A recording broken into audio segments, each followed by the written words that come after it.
Open Meeting Act really provides for that.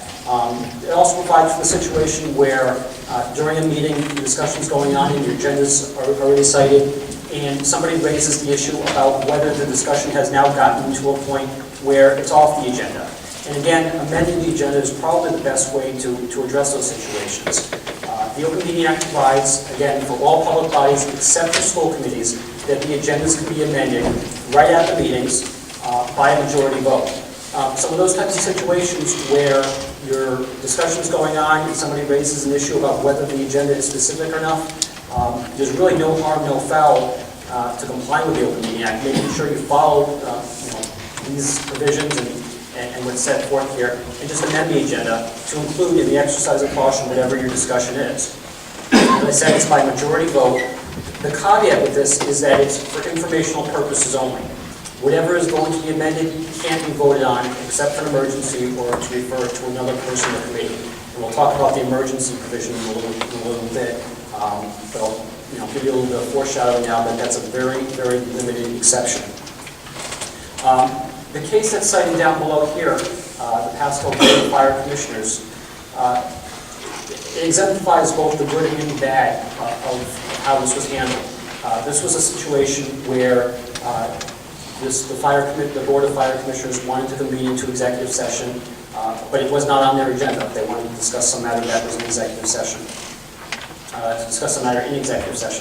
And what they did appropriately under the Open Meetings Act was they amended their agenda to add an executive session. They added the citation and the statement specifying the nature of what they were going to discuss, and then they convened into executive session. So all of that was permissible under the Open Meeting Act. Where they violated the Open Meeting Act is that during the executive session, they voted. And as you can see, it's informational purposes only. It cannot be voted on except for these two limited circumstances. So that was where, for example, both the good and school committees have different rules. As I mentioned, they're on page 27. They're actually listed out in the statute pretty well. But it has to be posted within 48 hours of the meeting at the two locations, the Secretary of State and on the school district's website. One of the big major differences is that whereas every other public body can amend their agenda right at the meeting, the school committee cannot amend their agenda less than 48 hours before the meeting. So once that 48-hour clock starts ticking, the school committee agenda is really going to be locked in. And you see some of the other requirements that are listed in the statute. The only one I'm going to mention quickly is number 5, that the original notice for the school committee has to indicate that any changes will be posted on the website in the two locations that they posted and filed with the Secretary of State. So not only is there a cutoff of 48 hours for the school committees, but when you post your original notice, it's going to have to indicate that any changes would be noticed accordingly. If the original notice doesn't have that, you don't even have the opportunity to have that 48-hour notice cutoff line. So there's some advanced planning that's required there. Now that you know what sort of notice must be posted, we're going to move along to the posting requirement.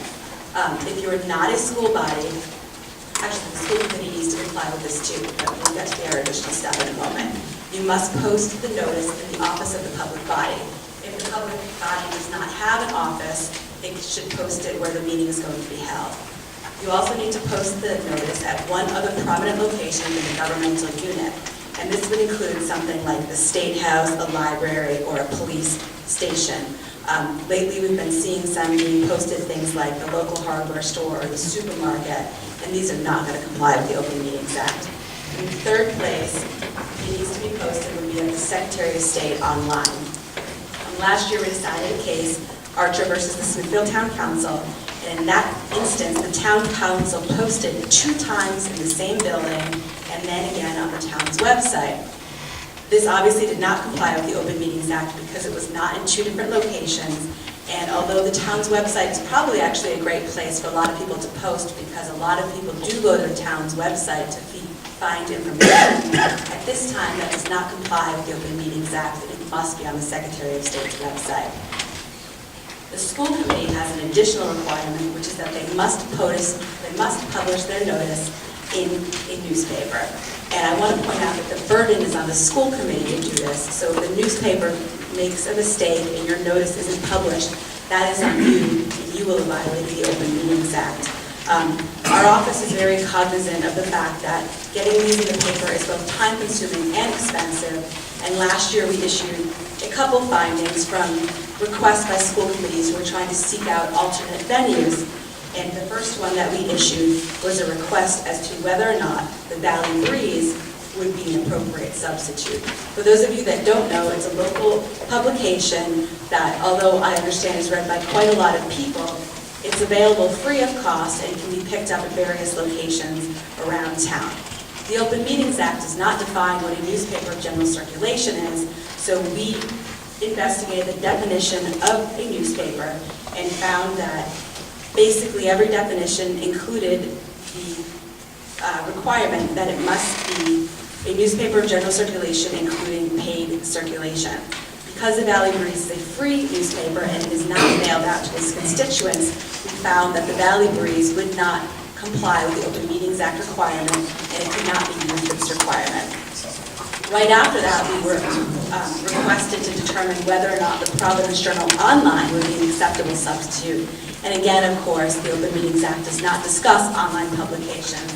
And in coming to the conclusion that the Providence Journal Online would not be an acceptable substitute, we decided that because there was no legislative intent in 1981 that they intended this to happen, and of course back in 1981 they could not have possibly conceived of the internet being used the way it is today, but they have had 20-odd years to amend this, and yet this requirement has not changed. We had to conclude that the Providence Journal Online would not comply with the Open Meetings Act.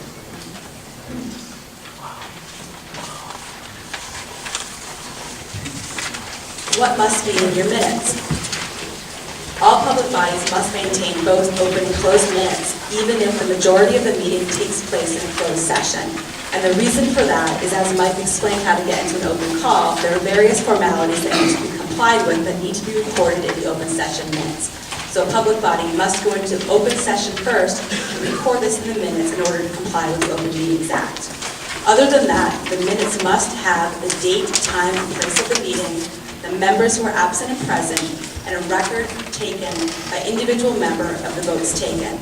The reason I want to talk about this one for a second is that simply saying a majority passed or the vote was 6-2 is not going to comply with the Open Meetings Act. You really need to put the name of each member and how they voted. An exception to this would be if it was unanimous one way or the other. If it was 10-0, it would be obvious how each person voted. The only other thing that needs to be included is any other relevant information that a member of the public body requests be included in the minutes.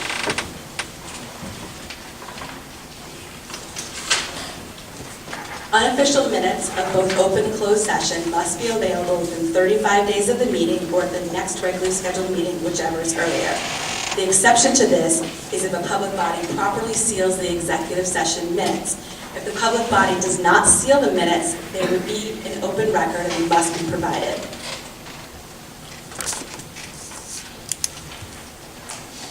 And the final thing I wanted to talk about related to minutes applies only to state agencies.